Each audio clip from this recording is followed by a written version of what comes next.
रात के 11 बज रहे थे। अजय अपने ऑफिस से घर लौट रहा था।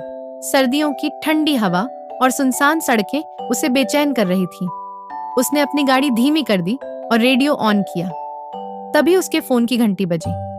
स्क्रीन पर कोई नंबर नहीं था, बस अज्ञात लिखा हुआ था। अजय ने थोड़ी हिचकिचाहट के बाद कॉल उठाया। दूसरी तरफ से एक धीमी गूंजती हुई आवाज आई, अगर अपनी जिंदगी चाहते हो तो अभी इस रास्ते से लौट जाओ। अजय चौंक गया। उसने तुरंत कॉल काट दिया और गाड़ी चलाता रहा। लेकिन कुछ ही मिनटों बाद फिर वही कॉल आया। इस बार आवाज में गुस्सा था।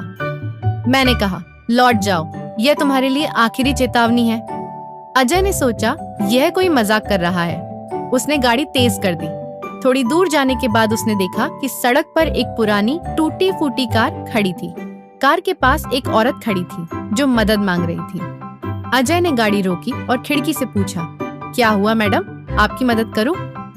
औरत ने धीमे स्वर में कहा, मेरी कार खराब हो गई है, क्या आप मुझे थोड़ी दूर छोड़ सकते हैं? अजय ने हामी भर दी और औरत को गाड़ी में बैठा लिया। गाड़ी चलाते समय अजय ने गौर किया कि औरत अजीब तरह से चुप थी। जब उसने उससे कुछ पूछने की कोशिश की तो उसने बस इतना कहा, आपने उस कॉल की बात क्यों नहीं मानी? अजय के रोंगटे खड़े हो गए। उसने तुरंत ब्रेक मारा और मुड़कर देखा, लेकिन सीट खाली थी। वह औरत कहीं गायब हो चुकी थी। अजय को घबराहट होने लगी। उसने गाड़ी फिर से स्टार्ट की और तेजी से आगे बढ़ने लगा। तभी उसे महसूस हुआ कि गाड़ी के पीछे कोई बैठा है। उसने रियर व्यू मिरर देखा, लेकिन कुछ नहीं था। अचानक उसी गूंजती आवाज ने गाड़ी के स्पीकर से कहा, तुम्हें बताया था, लौट जाओ, अब बहुत देर हो चुकी है। अजय ने डरते डरते अपनी गाड़ी रोकी और बाहर निकल गया। चारों ओर घना अंधेरा था। उसने सोचा कि वह किसी दूसरे वाहन से मदद मांगेगा, लेकिन आसपास कोई नहीं था। तभी उसे एक काले रंग का धुंधला साया दिखा जो तेजी से उसकी ओर बढ़ रहा था। सुबह हुई। एक राहगीर ने सड़क के किनारे अजय की गाड़ी देखी।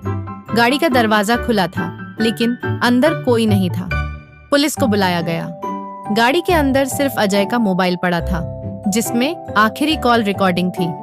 रिकॉर्डिंग में वही गूंजती हुई आवाज सुनाई दी। मैंने उसे बताया था, लेकिन उसने मेरी बात नहीं मानी। गुजरने वाले लोग कहते हैं